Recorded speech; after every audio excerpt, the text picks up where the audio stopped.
3వ అధ్యాయం 16వ వచనం. మొదటి కొరింథీయులకు రాసిన పత్రిక 3వ అధ్యాయం 16వ వచనం.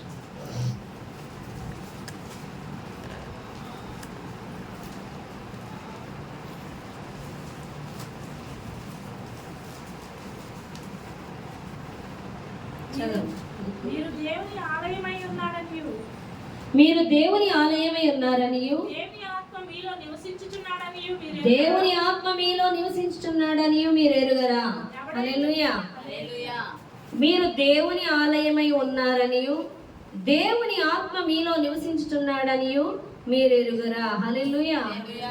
పరిశుద్ధాత్మ తండ్రి, ఉదయకాల సమయంలో మాతో మాట్లాడండి, మమ్మల్ని బలపరచండి, మీ ఆత్మ చేత సంధించండి, మా హృదయాలను వెలిగించండి. ప్రతి డిస్టర్బెన్స్ స్పిరిట్ ని నజరేయుడైన యేసుక్రీస్తు నామములో బంధిస్తున్నాం.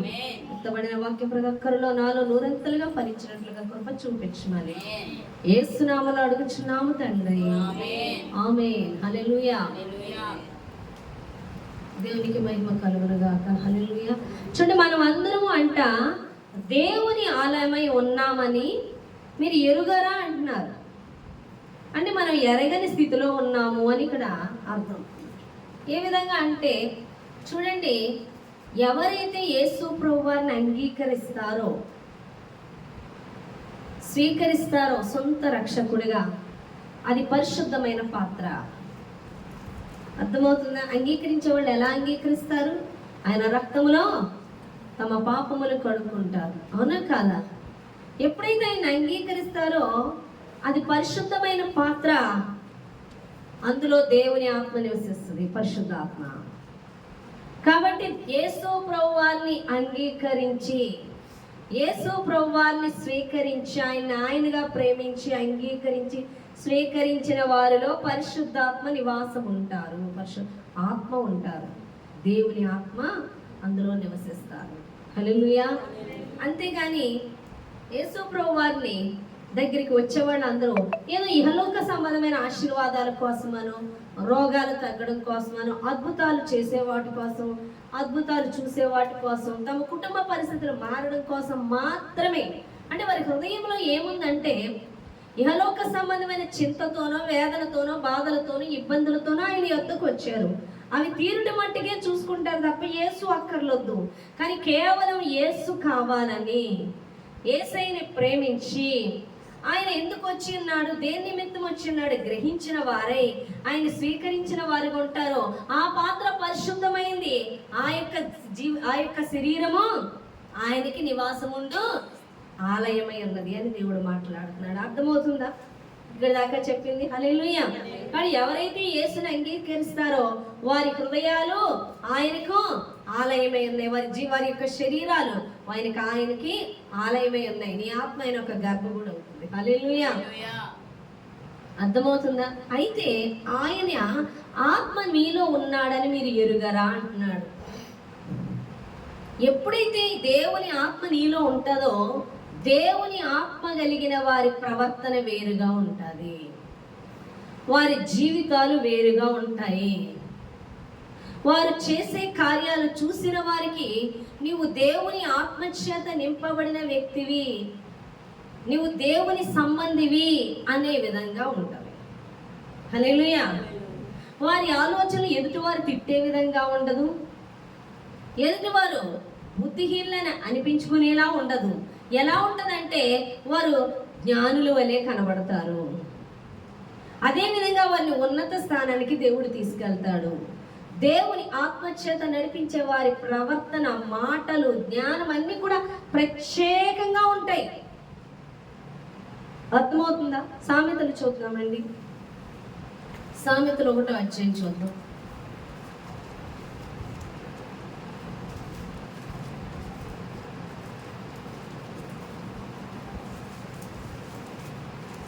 సామెతలు 1వ అధ్యాయం 2వ వచనం నుంచి చదువుతాం. జ్ఞానమును ఉపదేశమును అభ్యసించుటకును సల్లాపమును గ్రహించుటకును నీతి న్యాయ యథార్థతలు అనుసరించుటయందు బుద్ధి కుశలత ఇచ్చు ఉపదేశమును అందుటకును జ్ఞానము లేని వారికి బుద్ధి కలిగించుటకును యవనులకు తెలివియు వివేచనయు పుట్టించుటకును తగిన సామెతలు. జ్ఞానము గలవాడు విని పాండిత్యము వృద్ధి చేసుకొనును, వివేకము గలవాడు స్వాతంత్రమును సంపాదించుకొనుటకును వీటి చేత సామెతలు భావ సూచక విషయములు జ్ఞానుల మాటలను వారు చెప్పిన గూఢ వాక్యములను జనులు గ్రహించెదరు. యెహోవా యందు భయభక్తులు కలిగి ఉండుట తెలివికి మూలము. మూర్ఖుల జ్ఞానం ఉపదేశమును తిరస్కరించుదురు. హల్లెలూయా. చూడండి, యవ్వనులకు వివేకము, జ్ఞానము, తెలివి అందరికీ అనుగ్రహించేది ఎవరి ఆత్మ? అటువంటి ఉపదేశంతో నడిపిస్తాడంట. మొన్న ఒక ఆమె ఒక అతని దగ్గర అప్పు తీసుకుంది. అతను అప్పు గురించి అడుగుతున్నప్పుడు ఆమె 25,000 అప్పు చేసిందంటే 22,000 దాకా ఇచ్చిందంట. 3,000 అయ్యో ఎన్నో పాటలు బట్టి తీసుకున్నారంట. ఇక 3,000కి ఇంకా బాధ పెట్టేస్తుందంట. మాట్లాడుతుంటే ఆ మాటలు నేను వింటూ ఉన్నాను. ఆమె బ్రతిమాలుతుంది. ఏంటి ప్రాబ్లం అంటే ఆమెకి 2 పిల్లలు ఉన్నారంట. ఆమె పిల్లలకి ఏదో చేయించడానికి 10 lakhs ఎర్ర చందనం మొక్కలు వేయడానికి ఏదో సైటు, ఆ మొక్కలతో పాటు తీసుకోవడం, మరి ఏంటో నాకు పూర్తిగా అర్థం అనేది. అలా 10 లక్షలు అప్పు చేసి ఇచ్చిందంట. వాళ్ళని అడుగుతుంటే ఇదిగో సైట్ రిజిస్ట్రేషన్ చేయించేస్తాం, మీకు ఇచ్చేస్తాం, మళ్ళీ ఏంటో డబ్బులు ఇచ్చేస్తాం అన్నారంట. 25,000 ఇస్తే ఇంకో 2,000 వేస్తే 27,000 ఇస్తామన్నారు. అనగానే వెళ్ళి పట్టుకెళ్ళి ఇచ్చేసింది అప్పు చేసి. ఇస్తే వాళ్ళు ఇవ్వలేదు. అయ్యే అలా తీర్చుకుంటూ వచ్చి బాధపడుతుంది. నేనైతే ఆమెతో మాట్లాడాను. మీకు ఆలోచన చెప్పువారు లేరు. అదే దేవుని ఆత్మ ఉన్న వాళ్ళైతే ఏది చెయ్యాలో ఏది చేయకూడదో దేవుడు మాట్లాడతాడు. అటువంటి వాటికి ఆశపడొద్దు అంటాడు దేవుడు. నీ పిల్లల భవిష్యత్తు కోసం ఇంకా చిన్న పిల్లలు అంటాడు. అప్పుడు వాళ్ళ భవిష్యత్తు ఆలోచించేస్తుంది. ఎవరు ఉంటారో భూమి మీద, ఎవరు పోతారో తెలియదు. ఏ క్షణం ఏం జరుగుతుందో తెలియదు. రేపటి దినము గురించి ఎందుకు మనం ఆలోచించడం? ఆ అమ్మాయి ఇంకా ఎల్కేజీ యూకేజీ మరి ఫస్ట్ క్లాస్ సెకండ్ క్లాస్ ఆ పిల్లలు వాళ్ళ కోసం భవిష్యత్తు కోసం ఆలోచించి ఉన్న భవిష్యత్తు ఓడగొట్టుకుంటున్నారు. చచ్చిపోదాం అనిపిస్తుందంట. వాళ్ళ భవిష్యత్తు కడదామని చూసి వీళ్ళ భవిష్యత్తు నాశనం చేసుకోవడానికి చూస్తున్నారు. చచ్చిపోవడం ఏంటి? మరి వాళ్ళకి మంచి బంగారు భవిష్యత్తు చూద్దాం అనుకున్నారుగా. ఎందుకు అలా జరిగిందంటే ఆలోచన చెప్పువారు లేక. మనకి ఎవరు మనుషుల ఆలోచన తీసుకోకూడదు, మన ఆలోచన చేయకూడదు.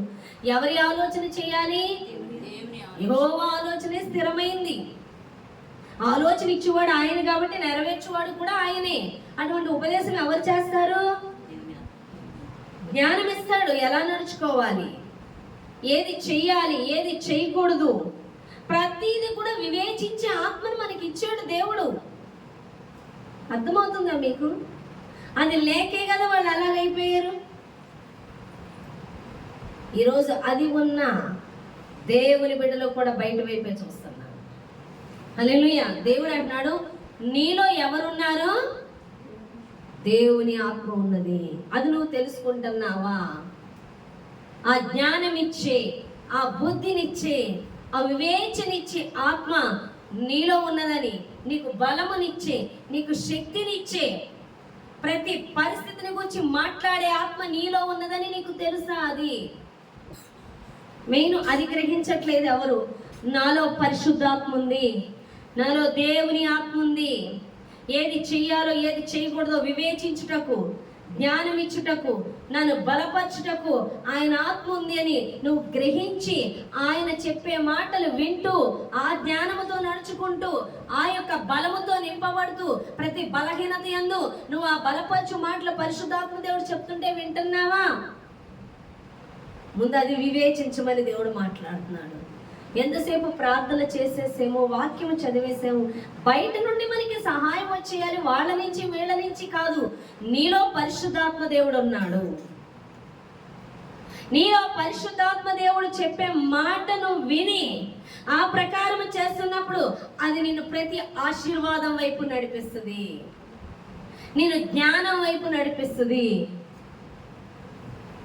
నిన్ను మంచి మార్గంలో నడిపిస్తుంది, నీ కాలు తొట్టిల్లిపోకుండా నడిపిస్తుంది.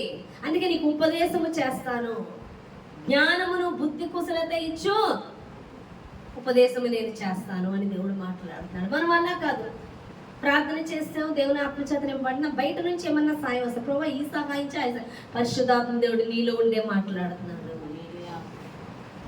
చాలా మందికి ఆ ప్రత్యక్షత తెలియదు. ఎంతసేపు బయట నుండి వినడానికి చూస్తారు. బయట నుంచి పరిశుద్ధాత్మ దేవుడు మీలో ఉన్నప్పుడు నీతోనే మాట్లాడుతూ ఉంటాడు. అది ఇతరులకి నువ్వు జ్ఞానము కలిగిన వ్యక్తిగా, నువ్వు వివేకము కలిగిన వ్యక్తిగా, నువ్వు ఆత్మ సంబంధమైన వ్యక్తిగా, నువ్వు దైవ సంబంధిగా ఇతరులకి కనపడుతుంది. మనం మాట్లాడుతుంటాం, నాలో ఉన్నవాడు లోకములో ఉన్నవాడి కంటే గొప్పవాడని లోకములోనే చూస్తాం, కానీ గొప్పవాడైన వాడు యేసు ప్రభువారు నీలో ఉన్నారని ఎరిగి ఆయన స్వరానికి నువ్వు ఎందుకు చెవి ఒగ్గట్లేదు? ఈ రోజు నువ్వు తెలుసుకోవాల్సిన ప్రత్యక్షత ఏంటో తెలుసా? నీలో ఉన్న వాని స్వరాన్ని స్పష్టంగా వినాలి. నీలో ఉన్న వారు చెప్పుతున్న మాట స్పష్టంగా విని ఆ ప్రకారం నువ్వు అడుగులేసినప్పుడు నీ కాలు తొట్టిల్లదు, నీవు దరిద్రతలో ఉండవు. ఎందుకంటే దేవుడు నిన్ను తలగానే ఉంచుతాడు కానీ తోకగా ఉంచడు. ఆయన చెప్పే ఆలోచన ఇతరులు చూసినప్పుడు నీ జ్ఞానమునకు ముగ్ధులైపోతారు. హల్లెలూయా. మనం యేసేపును చూద్దామండి. యేసేపును చూసినట్లయితే యేసేపు ఎటువంటి జ్ఞానం? తను దేవుని స్వరానికి లోబడిన వ్యక్తిగా ఉన్నాడు.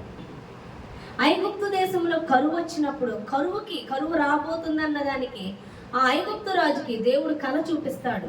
ఏ దేవుడు చూపించాడు? మన దేవుడే చూపించాడు. హల్లెలూయా. ఏ దేవుడు లేడు, ఒక దేవుడే ఉన్నాడు. ఒక దేవుడైనా యేసయ్య చూపించాడు. హల్లెలూయా. ఆ కళకు అర్థం ఎవరు చెప్పారండి? యేసయ్య చెప్పాడు. అప్పుడు ఆయన ఏమంటున్నాడు తెలుసా? ఇది మామూలు జ్ఞానము కాదు, ఇది దేవదూతల జ్ఞానము, ఇది దైవ జ్ఞానము. ఈ జ్ఞానము ఎవరికీ లేదు, నీకే ఇచ్చాడు దేవుడు. కాబట్టి ఈ కరువులో మనం ఎలా విడిపింపబడాలో అది నీవే చెయ్యి, నేనైతే చేయలేను, నువ్వు చెప్పినా నాకు అర్థం కావట్లే అని చెప్పి రాజు అధికారం అంతా కూడా ఎవరికి ఇచ్చేసాడండి? యేసేపుకి ఇచ్చాడు. ఇప్పుడు యేసేపు అనుసరించింది ఎవరిని? తనలో ఉన్న వారిని అనుసరించి ఉన్నాడు. బాహ్యంగా అది గొప్ప జ్ఞానంగా కనిపించింది, మనుషులకు అందరి జ్ఞానం దైవ జ్ఞానంగా కనిపించింది. దేవుడు అటువంటి జ్ఞానంతో మనల్ని నడిపిస్తాడు. అందుకే ప్రజలు ఆశ్చర్యపోతారు. మనలో ఉన్నవాడు దేవుడు చెప్తున్న కార్యాలు చేస్తే అవి ఆశ్చర్య కార్యాలే, అవి అద్భుత కార్యాలే. నువ్వు ఎక్కడో ఎవరో దేవుడు వచ్చి, యేసయ్య ఎప్పుడో వచ్చి ఏదో అతన్ని ప్రార్థన చేసి కూర్చుంటావు. బెతెస్దా కోనేటి వద్ద వచ్చి అలాగే ఎవడన్నా వచ్చి అందులో పడేస్తే నీటిలో నేను స్వస్థత పొందుతాను, ఎవడన్నా వస్తే దేవుడే అంటున్నాడు, లేచి నేను వచ్చి నీ పని పెట్టుకొని పో అంటున్నాడు. ఎవరు? యేసు ప్రభువారు. ఎవరో వచ్చి ఏదో చేస్తారు, దేని వైపు చూడొద్దు. లేవమని దేవుని స్వరం నీలోనే మాట్లాడుతుంది, నీతోనే దేవుడు చెప్తున్నాడు. చెప్తున్న మాట చేయడం మొదలెట్టు, దేవుని కార్యం చూస్తావు. ఎవరో వచ్చి ఏదో చేసి కదిలించాలని కాదు, పరిశుద్ధాత్మ దేవుడు నీతో చెప్తున్నాడు. చెప్పిన మాటకి లోబడి నువ్వు కదిలినప్పుడు ఆ అద్భుతాలు ఆశ్చర్యకార్యాలు చూస్తావు. నువ్వు కదలకి బయట నుంచి రావాలి, ఎవరి నుంచో రావాలి, ఏదో నుంచి రావాలి. నీలో ఉన్నవాడు లోకంలో ఉన్నవాని కంటే గొప్పవాడు. నువ్వు దేవుని ఆలయమే అన్నావని ఎరుగవా? ఆయన నీలో ఉన్నాడని ఎరుగవా? ఆ ప్రత్యక్షత గ్రహించావా? ఆయన ఉన్నాడన్న గ్రహింపు నీకుందా? నీకు ముందు ఆ గ్రహింపు ఉండాలి అని దేవుడు మాట్లాడుతున్నాడు మనతో. ఏ గ్రహింపు ఉండాలి? మనలో ఆయన ఉన్నాడని, మనతో మాట్లాడుచున్నవాడు ఆయనని. ఆయన చెప్పింది చేయడం మొదలు పెట్టినప్పుడు ఆయన అద్భుతాలు చూస్తామని దేవుడు మాట్లాడుతున్నాడు. ఇజ్రాయెల్ ప్రజలందరూ ప్రార్థన చేస్తున్నారు అంతే, కదిలే వాళ్ళు ఎవరూ లేరు. కానీ దేవుడు మోషేని పిలుచుకొని కదిలించినప్పుడు, మోషే కదలినప్పుడు కూడా ఏ అద్భుతము లేదు. కానీ ఎప్పుడైతే మోషేని పిలుచుకున్నాడో, పిలుపుకు లోబడి బయలుదేరినప్పుడు, కేవలం తనలో ఉన్న వారి స్వరం విని లోబడి బయలుదేరినప్పుడు దేవుని అద్భుతాలు జరిగేయా లేవా? ఏమన్నాడు దేవుడు? కదులు, వెళ్ళి ఫరోతో మాట్లాడటం మొదలు పెట్టాడు. ఫరోకు చూపించవలసిన అద్భుతాలు దేవుడు చూపించాడు మోషే ద్వారా. ఇప్పుడు ఇజ్రాయెల్ తీసుకొని కనాన్ దేశం బయలుదేరమన్నాడు. ఎర్ర సముద్రం దగ్గరికి వచ్చారు. ఎర్ర సముద్రాన్ని ఎవరు పాయలు చేశారు? దేవుడు చేశాడు. ఈ అద్భుతాలు ఎవరు చూస్తున్నారు? ఫరో చూస్తున్నాడు, ఇజ్రాయెల్ ప్రజలు చూస్తున్నారు. నీతో దేవుడు చెప్పే కార్యాలు చేస్తున్నప్పుడు చుట్టూ ఉన్న జనాంగం అద్భుతాలు చూస్తారు. హల్లెలూయా. ఆ దేవుడు చేసే అద్భుతాలు చూస్తారు. నీ ద్వారా అద్భుతాలు జరగాలి అంటే దేవుని స్వరం విని నువ్వు లోబడి కదలాలి. మనం కదలకే. మోషే కదలకపోతే ఎర్ర సముద్రం 2 పాయలు అయ్యేది కాదు. ఇజ్రాయెల్ ప్రజలు కనాను దేశం వెళ్ళేవారు కాదు. దేవుని స్వరాన్ని విని తనలో ఉన్నవాని శక్తిని ఎరిగిన వాడే కదిలేడు కాబట్టి ఆ యొక్క శక్తిని ఇతర ప్రజలు కూడా చూడగలిగారు. అది మోషే కదలకపోతే ఆ మాట లోబడి అక్కడ కార్యం జరిగి ఉండేది కాదు. తన ద్వారా వేరొకరు నమ్మితే వేరొకరికి వెళ్తే వారి ద్వారా జరుగుతుంది. ఈరోజు నీతో ఎన్నో మాటలు దేవుడు చెప్తున్నాడు. కదిలేవా? నువ్వు కదిలితేనే ఆయన చెప్పిన మాట ప్రకారం శక్తి విడుదల అవుతుంది, ఆ అద్భుతం జరుగుతుంది. దేవుని శక్తి కదలకుండా, ఆ అద్భుతం జరగకుండా ఆపేసేది నీవు నేనా? వాక్యము చదివి తనలో ఉన్న వారి శక్తిని గూర్చి గ్రహించిన ఒక దైవజనుడు, నేను చెప్పాను మీకు చాలాసార్లు, నాలో దేవుని శక్తి ఉంది, నాలో పరిశుద్ధాత్మ దేవుడు ఉన్నాడు, ఆయన పని చేస్తున్నాడు కదా, అయితే నేను ఆజ్ఞాపిస్తానని చెప్పి ఇంటికి వచ్చి అడిగిపోయిన గడియారాన్ని ఆజ్ఞాపించగానే తిరిగింది. అవునా కాదా? ఆజ్ఞాపించాడు, తిరిగిందా లేదా? ఆ అద్భుతం చూసే కన్నులకు ఆశ్చర్యం కలిగించిందా లేదా? మొదటగా ఆ వ్యక్తి తనలో ఉన్న వాణిని గ్రహించాడు, ఆ శక్తి ఉందని నమ్మాడు, నమ్మి ఆజ్ఞాపించాడు, అక్కడ గడియారం తిరిగింది. ఈరోజు నీలో ఉన్న దేవుని చూడక నువ్వు చుట్టూ ఉన్న సమస్యల వైపు, చుట్టూ ఉన్న మనుషుల వైపు, చుట్టూ ఉన్న ఈ యొక్క నాలెడ్జ్ వైపు చూస్తున్న, లోకంలో ఉన్న జ్ఞానం వైపు. కానీ దేవుని జ్ఞానము, దేవుని బలము, దేవుని శక్తి నీలో ఉందని, ఆ ఆత్మ నీలో ఉందని నువ్వు గ్రహించాలి మొదట అని దేవుడు మాట్లాడుతున్నాడు.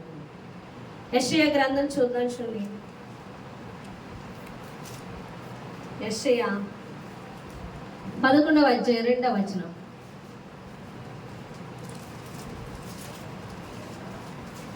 యెషయా 11 2వ వచనం.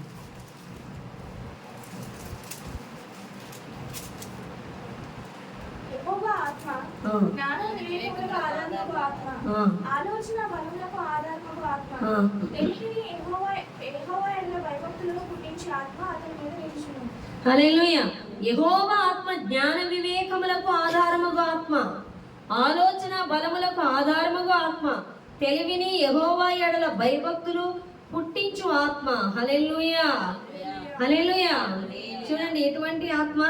ఆ జ్ఞాన వివేకములకు ఆధారము, ఆలోచన బలములకు ఆధారముగా ఆత్మ, యెహోవా యందలి భయభక్తులు పుట్టించు ఆత్మ.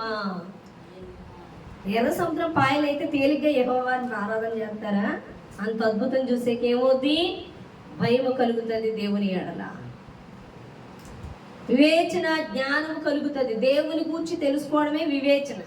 దేవుడు ఎంత గొప్పవాడో, దేవుడు ఎంత బలవంతుడో తెలుసుకోవడమే వివేచన, జ్ఞానము. జ్ఞానం అంటే ఈ లోకంలోది కాదు, యేసుని గూర్చి తెలుసుకోవడమే జ్ఞానం. అది ఏ జ్ఞానం, అది ఏ వివేకము. అర్థమవుతుందా? హల్లెలూయా. కానీ ఇటువంటి ఆత్మను, పరిశుద్ధాత్మని కలిగి ఉన్న వాళ్ళు వివేకంగా ప్రవర్తిస్తారు. వారు చేయి పనులు, అద్భుతాలు, ఆశ్చర్యాలు కలుగుతాయి.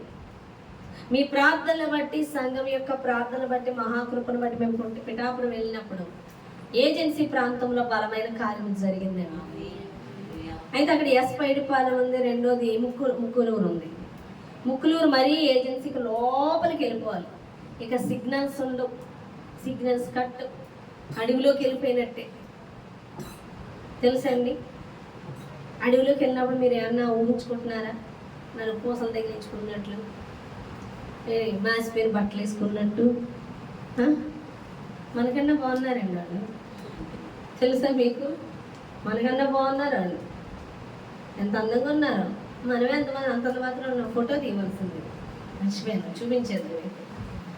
అందులో మేము వెళ్ళబోతుకి తెల్లగా బాటిల్ నిండా ఉంది. పాలు అనుకున్నాం, కాసేపు మజ్జిగేమో అనుకున్నాం. తర్వాత పాలు అనుకొని అక్కడ స్టవ్ అయ్యి ఉంటాయి, అక్కడ ఉంటారు ఎక్కువ మమ్మీ గారు. ఇక చలిగా ఉంది బాగా, టీ పెట్టేసుకుందాం అనిపించింది. ఈ పాలు ఏమని ఎందుకన్నా మంచిదని అడిగితే పాలు కాదంట, కొబ్బరి నూనె అంట. పేరుకుపోయి తెల్లగా స్వచ్ఛంగా ఉందో, పేరుకుపోయి బాటిల్స్లో 2 ఉన్నాయి, 2 బాటిల్స్లోని కొబ్బరి నూనె లేనంటే ఇంకా మిగతా ఉన్నాయి. మరి అప్పుడే తెచ్చి పెట్టారేమో, లేకపోతే మరి అవి కల్తీ మరి ఏమో అయ్యి చాలా తెచ్చేసి ఉన్నాయి బాటిల్స్. మమ్మీ గారిని అడిగాము, మమ్మీ గారు ఏంటంటే అరే వాళ్ళు ఉపవాస ప్రార్థనలు అన్నింటిలోని వాళ్ళు అలా బాటిల్స్ పెట్టేస్తారు, ఆ కొబ్బరి నూనె పెట్టేసి ముక్కులూరు ప్రాంతం గురించి ఎక్కువ చెప్తారు. మమ్మీ గారు అక్కడ బలంగా జరిగిందంటే అవును, వారి మీద అభిషేకం ఉంటుంది వారందరి మీద. వాళ్ళందరూ బాటిల్స్ పెట్టేస్తారంట. ఈ 40 దినాలు ఉపవాసం అయిపోయాక ఉపవాస ప్రార్థనలో ఇక బయలుదేరుతారండి బాటిల్స్ పట్టుకొని. సువార్త చెప్పి యేసుప్రభు వారు అన్నారు చూడండి, ఇద్దరిద్దరేసి పంపి మీరు ఎవరు మిమ్మల్ని ఆహ్వానిస్తారో వారి ఇంట్లో ఉండి మీరు నూనె రాయిచు స్వస్థపరచమని వాగ్దానం ఇచ్చారు కదా, కానిస్తారంట. చనిపోయిన వాళ్ళు, చనిపోవలసిన వాళ్ళు కూడా బ్రతికారంట. వాళ్ళు ప్రార్థనలు చేస్తారు. అందులో ఒక ఆమె జ్యోతి అని ఒక ఆవిడ, ఆమె కొత్తగా మ్యారేజ్ చేసుకుంది. ఆమె చనిపోతే తన భర్త పెళ్ళైన వెంటనే తను కూడా దేవుల్లో కనిపెట్టి అమ్మాయి, తర్వాత కనిపెట్టి ఇంకో ఆయన కూడా ఎవరో లేరు, ఆయన వివాహం ఏమైందో మనకు తెలియదు, కానీ వాడికి పిల్లలు లేరు, కొత్తగా పెళ్ళింది. కానీ ఆమె ఆత్మల వేటే ఆవిడ పని. వాళ్ళ హస్బెండ్ కోల్డ్ వ్యాన్ వేసుకొని ఉంటాడు, కోల్డ్ ఏటో వ్యాన్లో పట్టుకెళ్తాట. ఆ వ్యాన్తో దగ్గర ఇంకా ముక్కులూరు కాదు, ఇంకా 2 ఊర్లు ఉన్నాయి. ఆ ఊర్ల నుంచి వాళ్ళందరినీ వ్యాన్లోంచి ఎక్కించుకొని తీసుకొస్తున్నారు. వచ్చేటోడు ఆత్మలు కూడా పట్టుకురావడమే. ప్రతి ఆత్మని నడిపిస్తుంది మందిరానికి. ఎవరు ఆగడానికి వీల్లేదు. ప్రతి ఒక్కరిని మందిరానికి నడిపించి అందరినీ కూడా మందిరానికి చేర్చింది. ఆరాధన చేస్తున్నారండి, కూర్చున్నారు, ఏకీభవించలేదు కూడా, మామూలుగా కూర్చొని పాడింది అంతే. వాళ్ళు జలధరించినట్టే, రోమాలు అలా నిక్కబడిసి గూస్ బంప్స్ వస్తాయి అంటారుగా, అలా జరిగి అభిషేకం అలా అనుభవించానండి. ఇంకో అమ్మాయిని పాడమంటే ఏజెన్సీలో చలి ఒక్క ఓసేసిన చెమట్ల కారిపోతుంది అమ్మాయికి పాడుతుంటే. మరి చూసి కాదు, మొత్తం పాట కళ్ళు మూసుకొని అలా పాడేసి అభిషేకం అలా దిగుతుంది. వాళ్ళు ఎంత సన్నిధిని అనుభవిస్తున్నారో తెలుసా. ఒక ముసలి ఆవిడ, పెద్ద ఆవిడ, అలా అమ్మగారిలో ఉంటుంది, కానీ అమ్మగారు నడవలేకపోతున్నారు. వాళ్ళు ఎంత ఆరోగ్యంగా నడుపుతున్నారు. చక్కగా కూర్చొని వినపడదండి, చెవుడంట.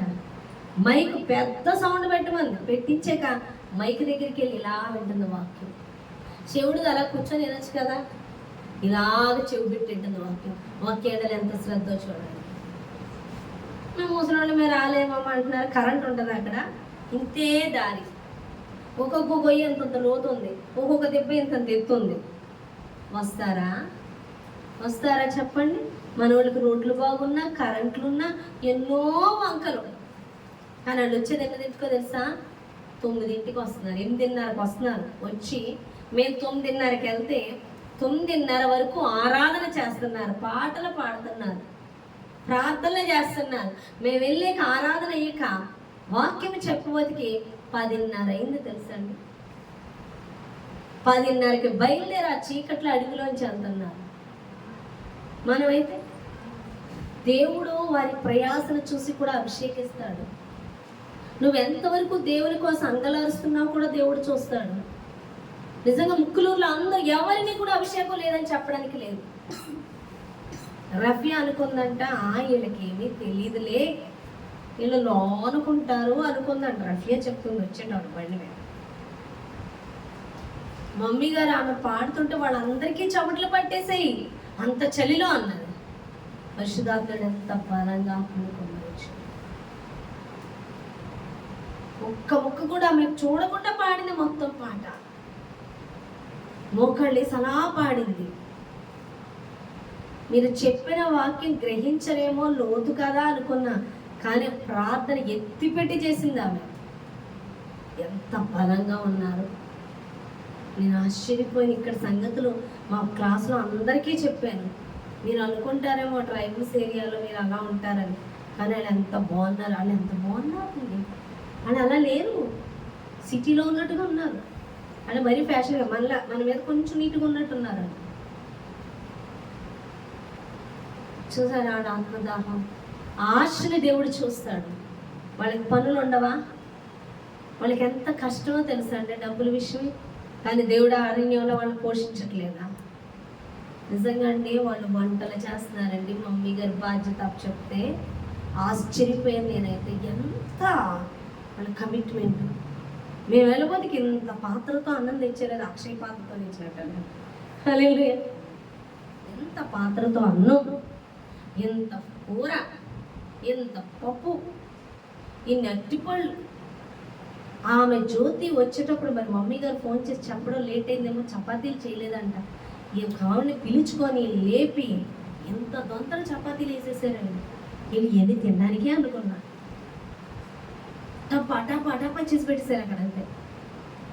సిటీలో ఒక్క ప్యాకెట్ మా తల్లులు ఉన్నారు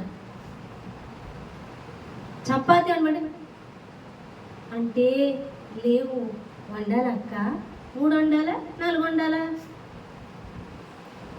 ఎంత తొందర వేసి తెచ్చారండి. దేవుడు అందుకనే మనం పోషిస్తున్నాడు. ముందు రోజు అలాగే, 2 రోజు అలాగే.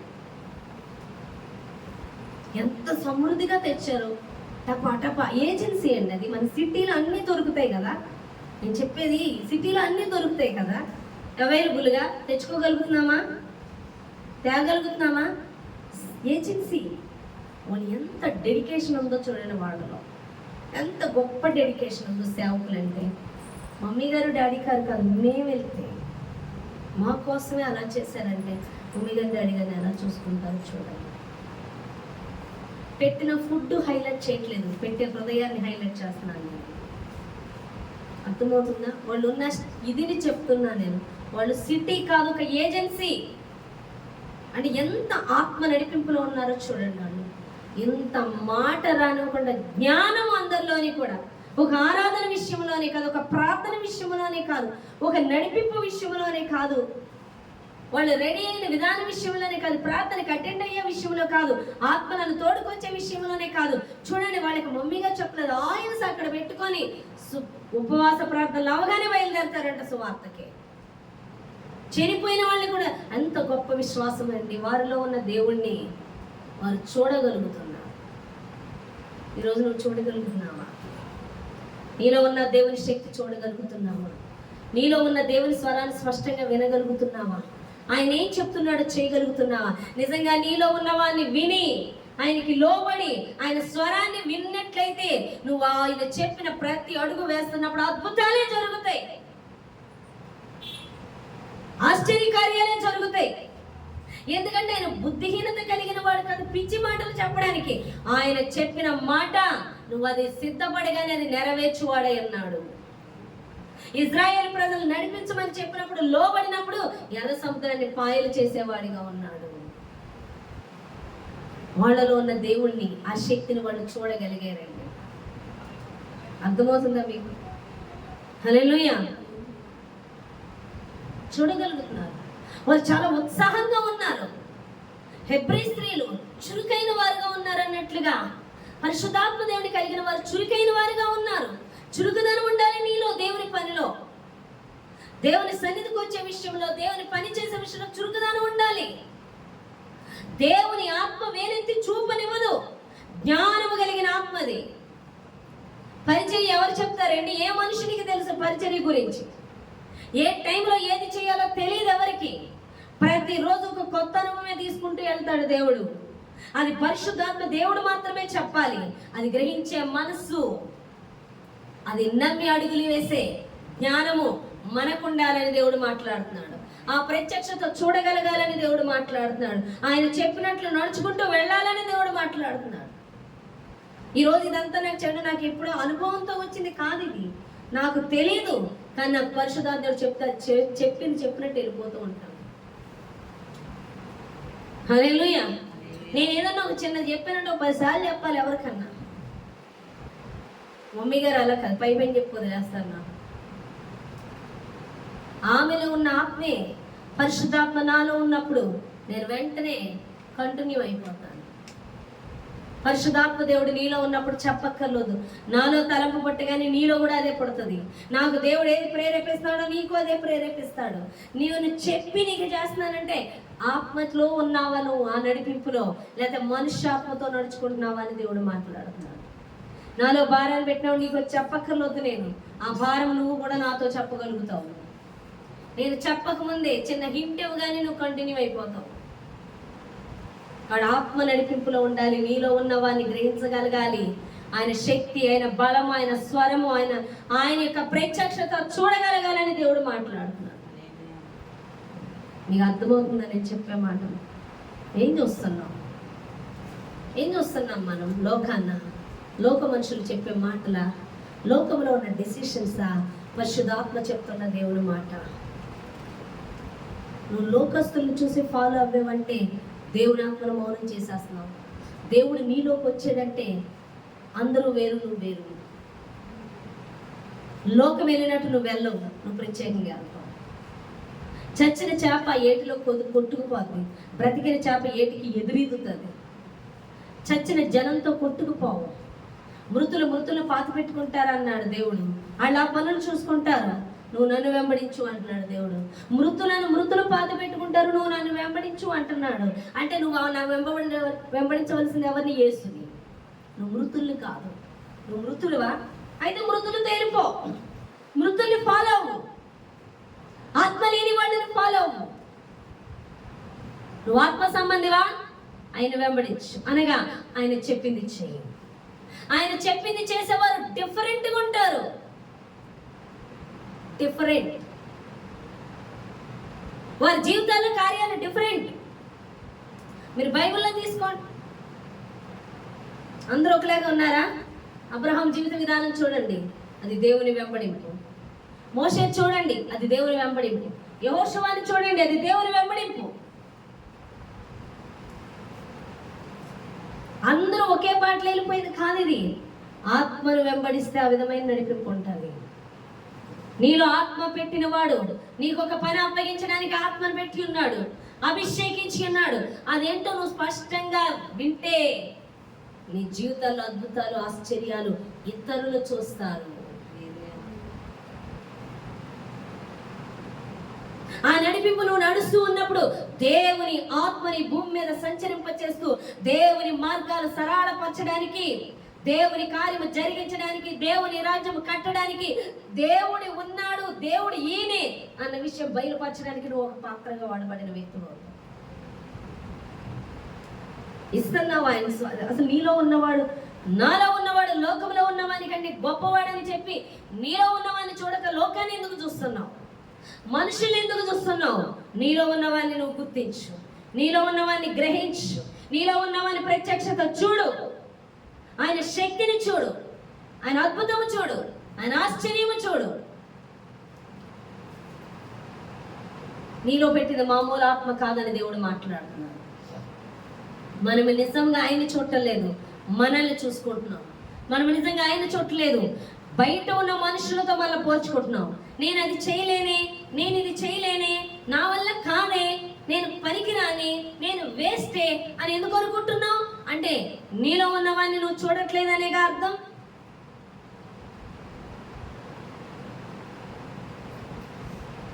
పౌలు అంటాడంట, ఇంగ్లీష్ బైబిల్లో ఉంటుందంట, ప్రభువా ఆయన ఆత్మచేత నింపబడ్డాక నేను నీ కొరకు ఏం చేయాలి, నేనేం చేయగలను నీ కొరకు, అది చెప్పు ప్రభువా. దేవుడా నేనేం చేయాలో చెప్పు. God what can I do అని అడిగిపోయాడు దేవుడు. నీ కొరకు ఏం చేయగలను, నేనేం చేయగలను చెప్పు ప్రభువా అని పౌలు అడిగేవాడంట. ఎందుకంటే తనలో ఉన్న ఆత్మను బట్టి తను కదిలేవాడు. ఈరోజు నీలో ఉన్న ఆత్మను నువ్వు చూడట్లేదు, పరిస్థితులను చూసి అది ఆత్మ వివేచనలు కావు. నీకున్న పరిస్థితులను బట్టి నువ్వు మాట్లాడకు, నీ చుట్టూ ఉన్న మనుషులను బట్టి మాట్లాడకు. నీలో ఉన్నవాడు చెప్తున్న దాన్ని విని నువ్వు ఆ ప్రకారం చూస్తున్నప్పుడు ఆ బాటలో అద్భుతాలు జరగాలి, ఆశ్చర్యకార్యాలు జరగాలి. అది మనుషులకి నువ్వు దేవుని ఆత్మ సంబంధివి అని మాట్లాడాలి, నువ్వు దేవుని దూతమని చెప్పగలగాలి, నువ్వు దేవుని పంపిన వ్యక్తివి అని చెప్పాలి. మోషేని అంటారు, దేవుడే నీకు మా కొరకు నిన్ను పంపించాడు. పంపించాడు. ఆయన మాటినే చేస్తున్నాడు కాబట్టి దేవుడే పంపించాడు. అనరా మీరు? అనరా సాక్ష్యం? అమ్మ దేవుడే పంపించాడమ్మ మా కోసం అని అనరా మీరు? ఎందుకన్నారు?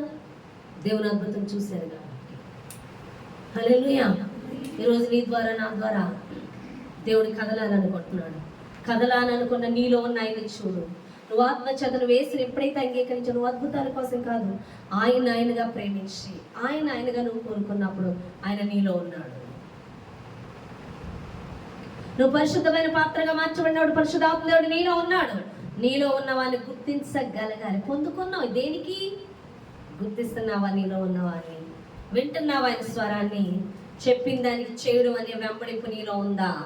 లేకపోతే మృతులతో వెళ్ళిపోతున్నావా? లేకపోతే సజీవునిగా ఉన్నట్లయితే ఆయన వెంబడిస్తున్నావా? ఆయన వెంబడించి నిజంగా ఆయన చెప్పే స్వరాన్ని నువ్వు లోబడి చేస్తే నీ ఎదుట అద్భుతాలు ఆశ్చర్యాలు ఉంటాయి. భూమి మీద దేవుని రాజ్యము కట్టబడుతుంది. అనేక ఆత్మలు దేవుని యొక్క శక్తిని చూడగలుగుతారు. ఒక మోషే ద్వారా దేవుడు కదులుతున్నప్పుడు ఇశ్రాయేలు ప్రజలు ఫరో రాజుతో సహా దేవుని చూసినట్లుగా నీ ద్వారా జరుగుతున్న కార్యాలు బట్టి, నీ పక్షాన దేవుడు చెప్తున్న మాటలను విని లోబడుతున్న విధానం బట్టి, నీ పక్షాన కలుగుతున్న విధానం బట్టి నువ్వు ఒక దేవుని సంబంధివని, నీ వద్దకు అనేక ఆత్మలు రాబడతారని దేవుడు మాట్లాడుతున్నాడు. హల్లెలూయా.